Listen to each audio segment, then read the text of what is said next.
What's up, everyone? Welcome to the 9th episode of the Nothin Show. I'm your co-host, Jamar. And I'm your co-host, Michael, and we're extremely excited to bring you another episode of the Nothin Show. Whether you're watching our show for the first time or you're a returning listener of our show, we appreciate you all. We thank you for watching, and we want to encourage you to follow our social media pages as well. You can follow us on Instagram or like our Facebook page at The Nothin But Net Show.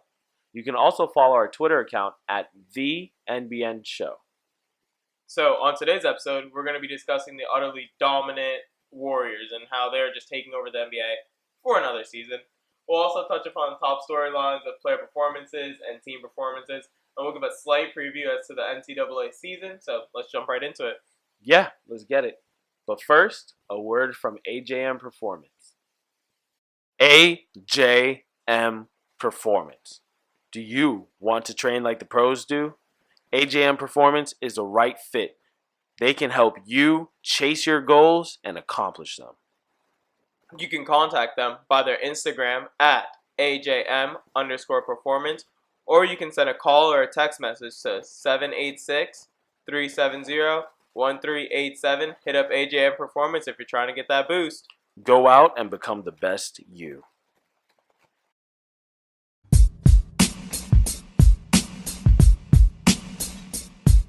This season, the Golden State Warriors' dominance has continued as it has for the past several years. Now with Kevin Durant, Steph Curry, Klay Thompson, and Draymond Green, they lead the league in points per game, field goal percentage, three-point percentage, three-pointers made, assists, assist-to-turnover ratio. Steph Curry is the leading scorer in the league. Kevin Durant is right behind him. Klay Thompson just broke the NBA record for three-pointers in a game, only playing three quarters. Jamar, at this point, are we surprised by the Warriors? Like, is there anything that I told you that, like, caught you off guard? You're like, oh, that doesn't sound real. To all of our viewers, I want to share this moment with you. A moment of silence. A moment of silence for the hopes and dreams for all other 29 teams that came into this season thinking they had a shot, a simple opportunity to have any postseason success. Let's have a moment. Thank you, guys. With that said, I'm not shocked at anything you just said. And the most ridiculous part of everything you just said is that it is sustainable, and they not only can, they most likely will hold that for the rest of the season. That is the scariest part. Curry right now is... You want to read his stats? Yeah, so at the moment of our recording, I couldn't even read this. I can't even read this. Stephen Curry is averaging 32.5 points per game, 6 assists, and 5.4 rebounds per game. Oh, and let's not forget his 51-point performance playing three quarters. And what's his 3-point percentage? It is 51%.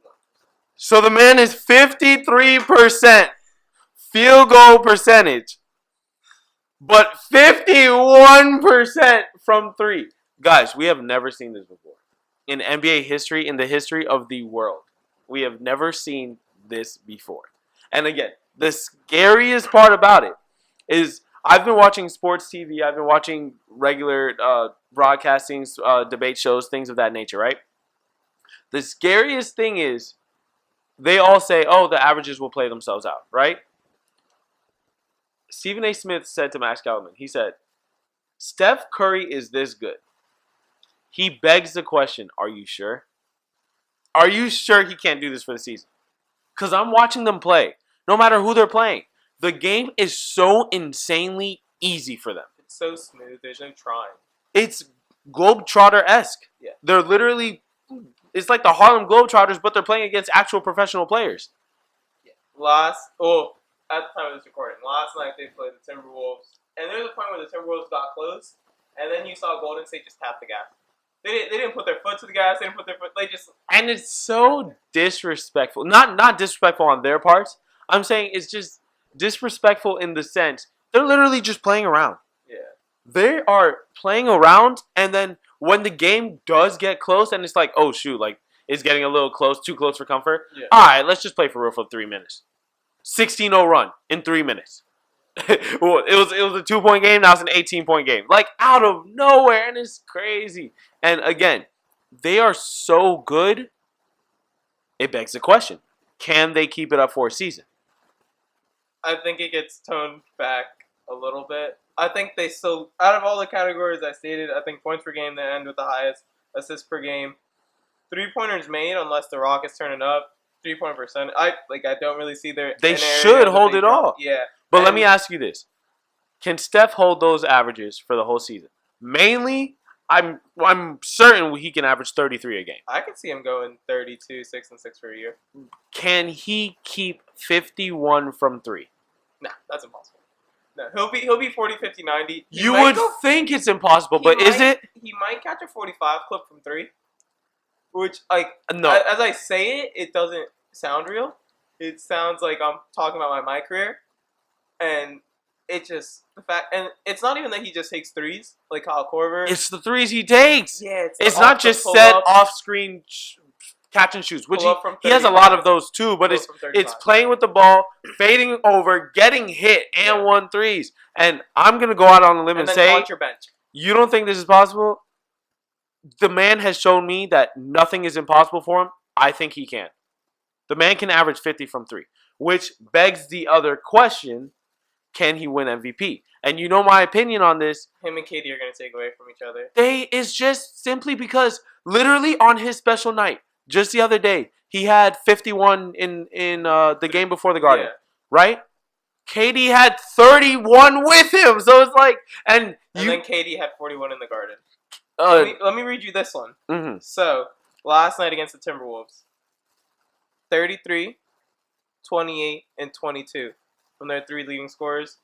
Clay, KD, and Steph combined for 83. Now, you want to know the best part about this entire discussion? You haven't said the name Draymond Green once. At all. You want to know the worst part about this entire discussion? We haven't said the name DeMarcus Cousins once, who, by the way, is the best center in the league, who, by the way, is coming off an injury, yes, but he's in probably one of the best training facilities in the world, and he will be coming back to join the Golden State Warriors, who already are the greatest team we've ever seen. The thing is, I love everything Steve Kerr said about him. We're not re-signing him. We can't pay him. We want to get him a ring. We want to get him paid. I'm so happy that's that because I know that's what they've been thinking. Now, I have one question. Can Draymond Green average a triple-double for the year? Right now, he's at 8.4 points, 8.5 assists, and 7.5 rebounds. 100% he could, simply because I honestly think, and again, I'm not taking anything away from Westbrook, but I honestly think it's easier to average a triple-double in this league simply because the pace is so much quicker than leagues of past, and the shot attempts, the possessions, everything's up. And if they know he's trying to do it. That was my next point.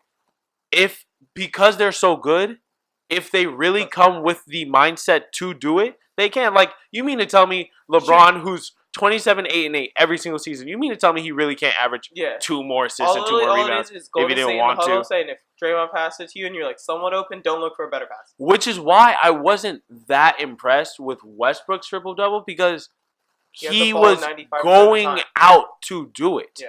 You know what I mean? It was games where he had 8 points, or I'm sorry, he had 8 assists going into the fourth quarter. He would get 2 more. Here you go. Real quick. Here's the ball at the basket.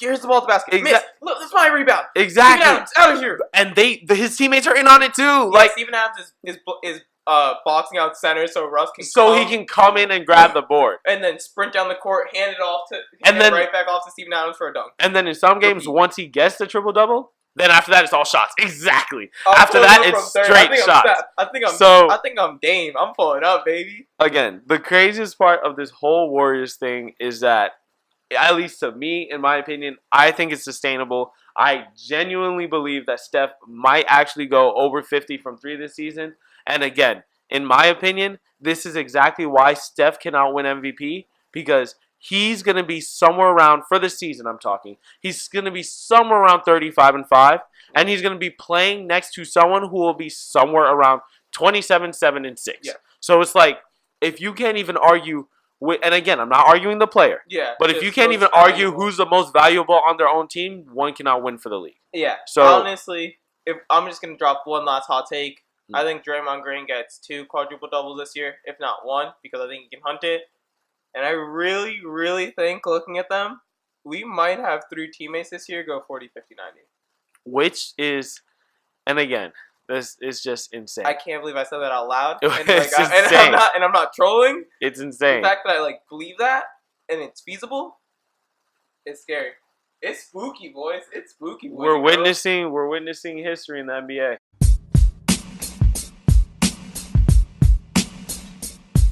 Now we're going to discuss some of the other top storylines so far from the seasons. At just about 10 games in, as I've said in previous episodes, if you take the Warriors out of the equation, the league as a whole is actually pretty competitive. My number one pick before the season is looking pretty strong. The Raptors, my number one pick in the East, of course. The Raptors are standing at 8-1, number one seed in the East. We also have my favorite point guard in the league, Damian Lillard, balling, leading the Portland Trailblazers, who are currently in the playoff picture in the West, and he's averaging about 30, 6 assists, and 5 rebounds. Kemba Walker of the Charlotte Hornets is also having an awesome year, averaging similar numbers, and we also have Braun letting us down, with even though he's putting up impressive numbers, the Lakers at 3-5. So, of the storylines I've mentioned, or actually, if you have another one, what has the top storyline been for you so far this season? Okay, so discussion point wise, it's definitely been the Lakers just because they get talked about no matter what they do. I'm if Lonzo so Ball disappointed. Steps outside, they get talked about. The fight, we already know what happened with the suspensions and how they have to cater to a superstar league. Now, my biggest storyline, well, not my biggest storyline, but one of them has been the trade that we all talked down upon from the Spurs perspective. DeMar DeRozan is doing exactly what they need. He's playing. Does it not look like that Perfect. that trade worked perfectly for both teams? Yeah. It looks like it, especially if Kawhi resigns. Yeah, no, that's the biggest thing. If Kawhi resigns, then everything worked out. Well, actually, I would argue, I'll take that back. If they make it to the finals this year, regardless of what happens, it was worth it. Yeah. It was worth it. Because, simply put, with got DeMar better than they ever DeRozan got. there, they were not going to the finals. If it was mental, if it was a LeBron thing or whatever, Kyrie has that same edge maybe from the Cavs, they wouldn't have been in the finals. Yeah, and you can't wait another year to say, maybe it's not a LeBron thing, because what if it wasn't a LeBron thing and they still lost, and then you lose the chance of getting Kawhi Leonard? You lost a chance of getting a top 5 player when healthy. And DeMar DeRozan right now is averaging 27.9, 7.3 assists, his career high, and 5.7 rebounds, and they're 5-2. All their point guards are either hurt or retired. He's playing great defense. Yeah, he's doing great everything. defense. Him and LaMarcus Aldridge are playing really well. I think it's just that it's the Spurs system. It really shows you. I was just about to say that. And, he's with Pop now. And it showed how good Kawhi is as well. When he stepped out and away from them, he's averaging 26.1, 7.6, 3.4. He is playing reduced minutes at the moment, which is very smart, in my opinion. Of course. On back-to-back nights, calm it down. Don't need to play him. Yeah, you guys are the 1-2 right now. Kyle Lowry's playing really well. Serge Ibaka's playing really well. Kemba Walker is balling. Yes, sir. Averaging 29, and he's coming out. And Kemba's always been really fun to watch. It's just the issue is a small scoring guard in this league. It's pretty hard to be a 6'1" scoring guard, just efficiency-wise. Yeah, and he was averaging 6 threes a game for a little bit. I'm sure it's dipped now, probably around 4.5 or somewhere around there. He's very quick. But he's still it's great. He's handles. definitely expanded his game. And That's Dwight Howard coming back for the Wizards. The Wizards are a show right now. They are just nothing is going right for them. Yeah, John Wizards. Wall and Bradley Beal are putting up numbers technically. They have their other max contract, Otto Porter, with 10, 5, and 5 complaining, I want more shots.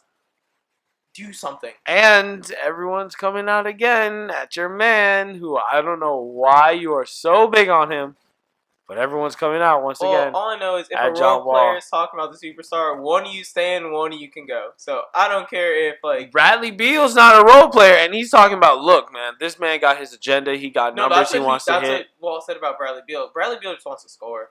I don't think watching him play, he scores the basketball. He doesn't play defense. He doesn't rebound. No. That's what I was gonna say. Beal said about Wall. He has his own agenda. He just wants to hit his numbers. And Wall responded saying, look, if you can't play defense, I don't know why you're playing at all. Yeah. Any minutes at all. That was the back and forth with the media. John Wall, honestly, like, he's their best defender. He's their creator. Who's a better I was defender? just thinking, No, man, but, like, relax. it's really- No, I need you to Otto- relax. I Otto need you to Porter's calm really the down. only You're at option, like a and 10. he's, like- I need you and around he's- like an 8. I need you mean, to calm down. Look, John, and the crazy thing is John Wall can't get rid of John Wall. The contract's too fat. I think honestly in like 2 or 3 years, you know what he's gonna get paid for a singular season? $48 million. 48? Swear to God, in Get like 2 or outta 3 here. years. Stop. John I'm Wall. not kidding. Who's paying him $48 million, Mikey? I would Stop lying to the wouldn't. people. I told you I'm this not- the last episode. Stop lying to the people, Mikey. Pull it up. Who is going to pay no, John Wall? That's in his contract. Like the super max he signed. Oh, I forgot he signed the Supermax. I Yeah, forgot. you thought. Oh, I thought you meant yeah. I forgot he signed the So Supermax. that's handcuffing them. He's No, not lying this time, guys. He's good. He's good. There's no player in the world I'm paying $48 million a year to. No, there's a couple players in the world I'm playing $48 million. Well, the fact that Steph's not getting paid that much and LeBron Steph's gonna get it. Well, I'm saying, yeah. It's just $48 million's handcuffing you. In their primes, there's probably like 10 players that can get that. Yeah. Maximum. Yeah. I'm not giving it to John. Love him. Going back to the first point you brought up, the Lakers. Now, LeBron's currently at, what is he at? They're regular 27, 8, and 8, right? Like yeah. that's about. No, Bron's at 28, 8, and 9. How? I genuinely don't understand that because I'm watching the man. I'm so disappointed in the way he's played. As I said on my court, for those of you guys that follow us on Instagram and keep up with our courts, I'm so disappointed watching him play. They've lost so many games that have been tight and games that I want him to take over. And him and Luke, what they say in their interviews to the media is that they know, or this is more so from Luke. He says he knows LeBron can close. Yeah. He knows LeBron can go and get him a bucket when he needs to. He can win games, etc. What he wants to see is who else can do that. Yeah, that's the biggest thing. So that's what they're saying. This is my only problem with that. This is the Western Conference. Yeah. 5 losses this early in the season is big. Huge. Exactly.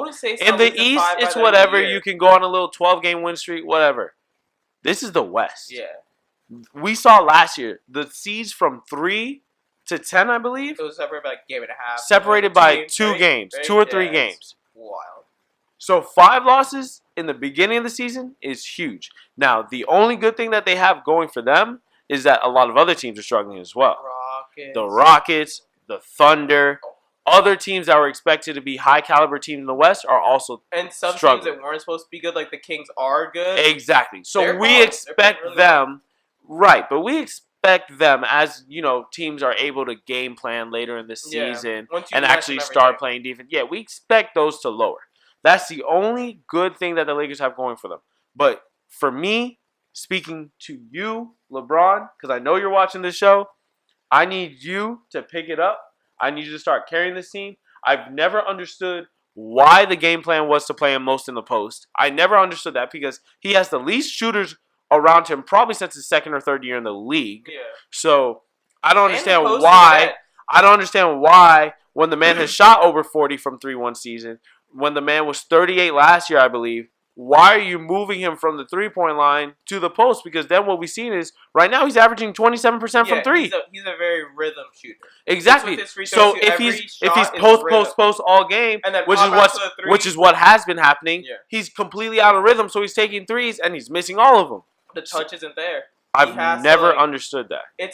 This team's just very weirdly put together. I said this from the beginning of the year. It's like scoring wise, if Brandon Ingram isn't the second scorer taking over, you gotta rely on Kuzma. I like Kuzma, but some of the shots he takes and he makes aren't great shots. His shot selection isn't very good. After that, it's very shaky. I have to disagree with that because 1, Kuzma is playing very well next to LeBron, and 2, Brandon Ingram is not. I believe for that reason, again, not going based off skill, not going based off who's the best players, whatever the case is. For that reason, this needs to be the Lakers starting lineup. Luke Walton, take notes.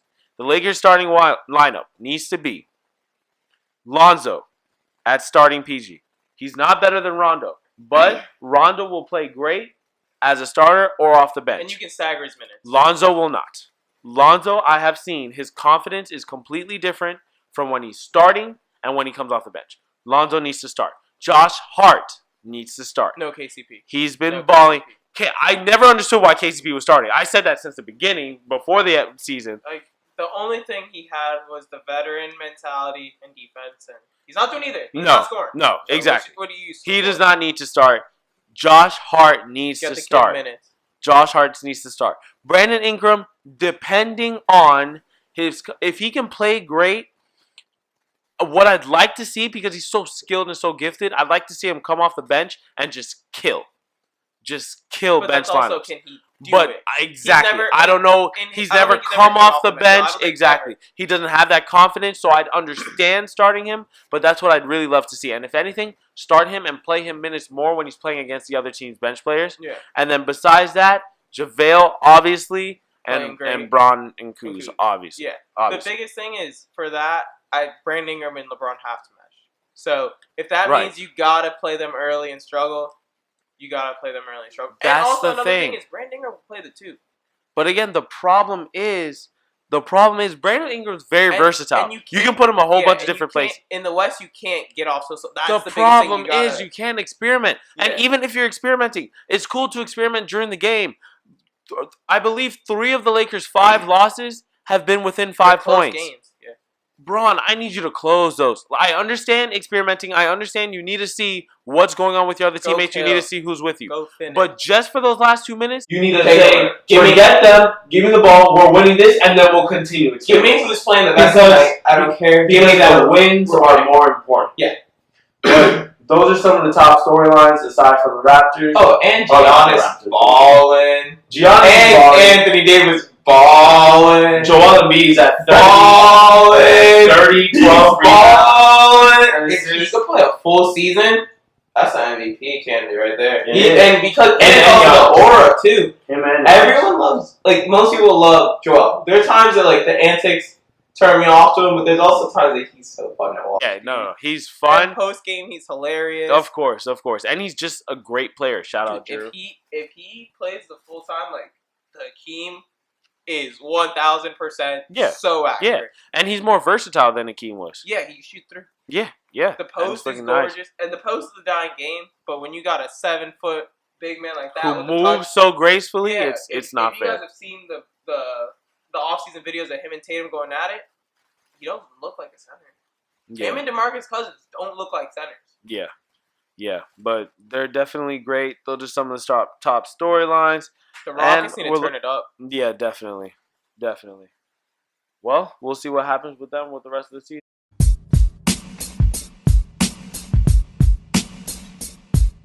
Hey, what's up? Nothing but net. It's your boy Tim Sada. For the people that's been listening, I was interviewed on the first episode with Jamar and Mikey, but today I'm coming in as a fan, and I have a prediction, and then I have a couple questions for you for the college season coming up. So I think that Duke is going to be so exciting to watch. I mean, you got a couple of the best players in the nation on the same team. I mean, it's rare for what they're about to have. I know they come in preseason. I think they're coming in 5th. I know they're obviously going to be in the top 10, but I think they're coming in at 5th. Correct me if I'm wrong. But I think they have enough talent and the firepower to go all the way. But I want to know what you and Mikey think. So you guys get back with me on that. I want to know, do you think Duke can win the national championship this year in college basketball?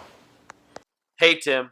Thanks for sending in your question. As me and Mikey say all the time, we really do enjoy this question from the fans segment because we really get to interact with you. And we enjoy it when you guys put captions on our pictures and message the different social media pages as well.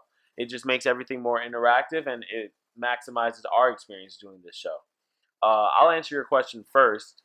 Simply put, yes, I feel like Duke has what it takes to win it all. But I have to be honest, I have thought that Duke has had what it takes to win it all for the past 3 years, and they haven't gotten it done for longer than that, actually. But simply put, we're talking about Duke University. We're talking about the top recruits, R.J. Barrett, Zion Williamson, Cam Reddish. We're talking about one of the best coaches at any level of the history of the game in Mike Krzyzewski. So with all those things combined, of course they have what it takes to win it all. The problem is there's other schools that do as well, and they'll be playing one of those schools pretty soon, won't they? Yeah, on November 6th, they open up against Kentucky. That is a game I am so excited for. That's going to be a good one. Kentucky's coming in with 5 top 30 recruits from last year's class. Duke's coming in with 5 top 50s. Obviously, they had the 1, 2, and 3. Which is the craziest part of the recruiting. Yeah. We're talking about Cam Reddish, who was the third best player coming out of high school. And he's overhyped by 2 players. Like, no one's really even talking about Cam. Cam's nasty. He's the third best player on his team. It has the potential to be the Warriors of the college game. Especially Jones' brother coming too. Another good point guard. Yeah, they can be nice, but it seems as though something always happens with Duke. They, for just whatever reason, they just don't get it done. I think they've only won 3 times in the history of their school, which is good in comparison to other schools. Yeah. But when you're talking about a school like North Carolina or things of that nature, schools that have 20-some championships. Yeah, the thing is, Mike Krzyzewski is this one and done era is really different for him and like his play style because he's always getting the 4 3-year kids. So last time he won was with a one and done team with Jahlil Okafor and Tyus Jones. And talent-wise, and that was what, 4 or 5 years ago, right? Yeah, that talent-wise was nothing too crazy. This talent-wise is athletes. The biggest thing is can they hit threes and can they play together because they all basically play the same position. That's the hardest thing. Well, what position is Zion? What is he? Like, what is that man? Is he a man? Like, no, that he's crazy. But I'm extremely excited to see what Duke has. What we're trying to do on the show is not just NBA. We know we've talked a lot of NBA, but we're trying to do basketball at all levels. So we will obviously cover college topics and we will cover high school topics as well that come up. But me personally, I think Duke has what it takes to win it all this year, and I hope they do. I always like when Duke wins. I always go Kentucky, and this year I'm really excited for this Duke team and Virginia. The ACC right now has 7 top 25 teams. So we'll see throughout the season because it's not like the ACC is the ACC. Right. There's no like, we get to sort of go through it. No. You're going to be tested. It's the Western Conference. Yeah. It's the Western Conference. This is going to be great. I think, I hope to see Duke and Kentucky matched up again in the finals with Kentucky taking it. But if Duke does, that'd be a lit game either way. The athletes. That'd be a lit game either way. Yeah. And that concludes the 9th episode of the Nothin But Net Show. Make sure to stay tuned because our 10th episode, we have some major changes and surprises coming to you guys, our viewers, and we can't wait to debut all of that information. Make sure you guys are following us on social media because not only do we make some of our announcements on our social media pages, but also we have some segments that are exclusive only to our social media pages, such as The Courts, which is a time in which me and Mikey talk about a current topic in between episodes, and we give our opinions on that, and we ask for feedback as well. So you can follow us on Instagram at the Nothin But Net Show, and you can also like our Facebook page, which is the same thing, and on Twitter, we're at the NBN Show. Also, make sure to like and subscribe to this channel. We'd like to thank all the fans again, and thank you, Tim, for sending in the question. We really appreciate it, and it was a great way for us to get our first college basketball topic out the way. Yeah. Let's get it right before the season. We hope you all tune in. November 6th is the opening night, so we got a lot of games at that time. So when you guys have questions for that, definitely send those in as well. Definitely. We love all the feedback from you guys. Under our post, definitely let us know what you guys are waiting for this college season. Let us know who you have winning, and we have a great time giving this to you guys every other week, and we love all the love you guys show to us throughout its entirety, honestly. So thank you again. Definitely. We appreciate you all, and like I said, make sure to stay tuned because that 10th episode is going to be something different. Big things, big things. So with all that said, that's all for today. Thank you guys for tuning in. Peace.